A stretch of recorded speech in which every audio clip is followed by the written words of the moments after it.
Hello and a very warm welcome to all our viewers in Nigeria and around the world to Global TV's news cycle, live in Nigeria's capital, Abuja. I am Judith Peters. President Bola Ahmed Tinubu has launched the Renewed Hope Condition Class Transfer for 15 million households. The launch was held at a press gallery of the State House in Abuja on Tuesday. Coinciding with the World Poverty Eradication Day, the Secretary to the Government of the Federation, George Akume, represented the President at the event.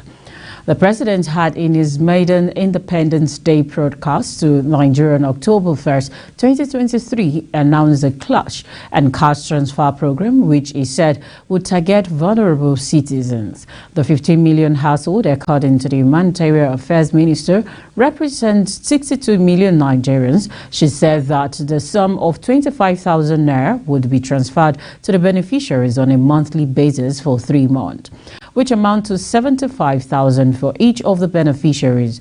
The minister also disclosed that in no distant time, another scheme would be launched codenamed Iyaloja Funds, which would provide soft loans of 50,000 naira to support petty traders. In addition, at the beginning of the next farming season, she said that farmers would be provided with incentives to boost their farm yields. The federal government has announced its readiness to commence the payment of 9-month backlogs to empower beneficiaries who are on the program beginning from November. It announced this on Monday through the NPower National Program Manager Akindele Ebuwalu, who disclosed this during a meeting with some NPower beneficiaries at his office in Abuja. Ebuwalu, in a statement issued by the Federal Ministry of Humanitarian Affairs and Poverty Alleviation, stated that the main purpose for the temporary suspension of the program was to address all matters directly affecting beneficiaries. He said the NPower program would be continued as the Renewed Hope Job Creation Program under the supervision of the Humanitarian Minister. Ebuwalu said the scheme would be expanded to target 5 million beneficiaries in 5 years, where 1 million youth would be absorbed each year under the graduate and non-graduate stream. As well, the governor Babagana Zulum of Borno State on Tuesday ordered the demolition of illegal brothels and criminal dens notorious for prostitution, gangsterism, and other illicit activities around the Maiduguri metropolis within 72 hours. Although it was not clear to agency, Borno Urban Development Agency or Borno Geographical Information Service to carry out the demolition. It gave the directive during a visit to one of such locations at Bayan Quarters, a settlement around railway staff quarters in the metropolis. The area harbors gangsters, criminal activities, and the use of minors for commercial sex activities. The governor expressed concerns over the rise in criminal activities associated with these illegal brothels and criminal dens, including prostitution, drug peddling, and other illicit operations. He noted that these activities not only pose a threat to the security of the state, but also perpetrate social vices and that undermine the well-being of communities and the dignity of the individuals involved. The new Executive Secretary and Chief Executive Officer of the Nigerian Investment Promotion Commission, NIPC, Aisha Rimi, has pledged to advance Nigeria's economy through strategic investment promotion. Rimi made this pledge during our opening address after resuming at NIPC headquarters on Monday in Abuja. In a major reshuffling last Friday, President Bola Tinubu approved the appointment of a new lineup of leadership for 12 agencies and parastatals under the Federal Ministry of Industry, Trade and Investment. According to a statement by the President's Special Advisor on Media and Publicity, Anjarin Galali, the move aligns with the President's resolve to base Nigeria's economic revival on the foundation of trade expansion through small, medium and large-scale industrial facilitation in Nigeria.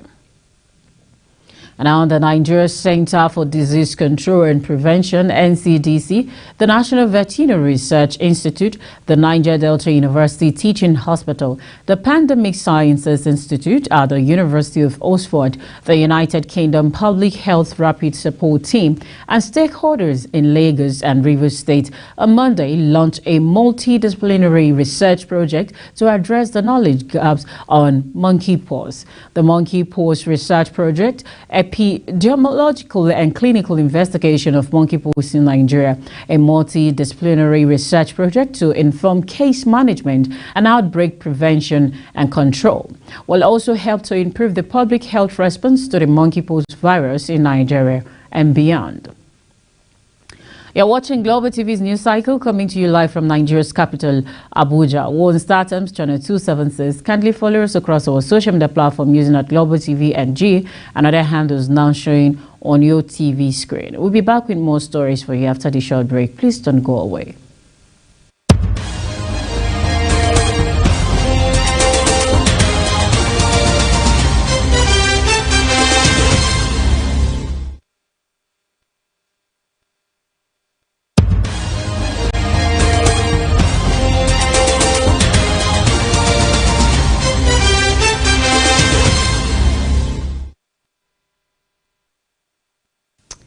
Welcome back, and if you're just joining us, this is Global Television bringing you live broadcast of the news cycle from Nigeria's capital, Abuja. And as we turn to foreign instance, President Joe Biden will make a landmark trip to Israel Wednesday, a show of ironclad support as Washington tries to prevent the escalating war in Gaza from spilling over into regional conflict. The trip comes just days after Gaza-based Hamas fighters broke through Israel's heavily fortified border, shooting, stabbing and burning to death more than 1,400 people, more of them civilians. Shell-shocked Israel has responded with withering airstrikes on Hamas-controlled Gaza and by deploying tens of thousands of troops to the border in preparation for its full-scale ground offensive. Secretary of State Antony Blinken said Biden's visit would be a statement of solidarity with Israel and an ironclad commitment to its security.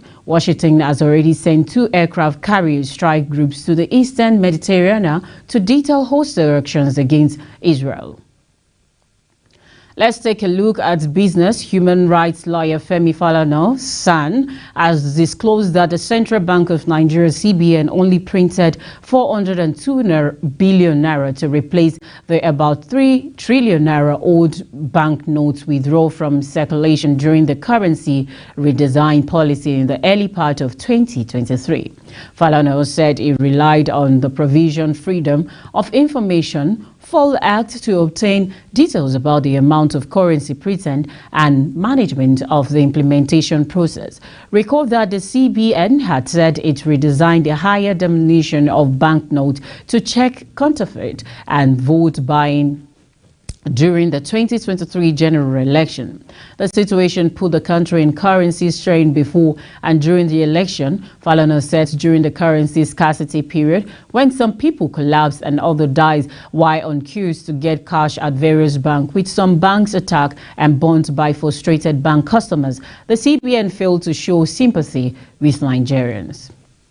As all the United States Department of Agriculture, USDA, including stakeholders at the Nigeria cocoa farmers, have concluded plans to come together in Abuja this week in a move to address the prevalent socio-economic issues and the sustainability of Nigeria's cocoa industry. The event, which is the second edition of the National Cocoa Festival, will bring together local and international cocoa industry stakeholders to devise pragmatic approaches that can move the sector forward towards sustainability and return Nigeria back to being a leading cocoa producing origin country as it was in the 60s. The USDA, through its Food for Progress program, will also launch its traceability and resilience in agriculture and cocoa ecosystem of Nigeria TRACE project with the implementing lead organization, Lutheran World Relief and other partners. There is a significant need for collective action to upscale Nigeria cocoa's sustainable production in order to meet demand, which includes improving its traceability. And our Sports Super Eagles coach Jose Peseiro is pleased to have ended the country's 4-year winless run in friendly games following a side's 3-2 win over 10-man Mozambique on Monday, but he was quick to express his displeasure at his players' performance in the wake of the victory. Peseiro blamed his side for losing concentration during the game and not being clinical in front of goal. Genti Katamo scored the opener in the 6th minute after he ran in between the Eagles centre backs to poke the ball into the net after goalkeeper Francis Uzoho wrongly anticipated the ball in a different direction. The Mambas were pegged back in the 19th minute when Terem Murphy struck the equalizer. Despite numerical advantage, Mozambique reduced the deficit in the 55th minute through Faisal Banga, a goal that left Peseiro disappointed. And that's it on the Global TV News Cycle, coming to you live from Nigeria's capital, Abuja. We're on StarTimes channel 276. Kindly follow us across our social media platform using our Global TV NG and other handles showing on your TV screen. On behalf of the production team, I am Judith Peters. Thank you so very much for watching. I'll see you again. Good evening.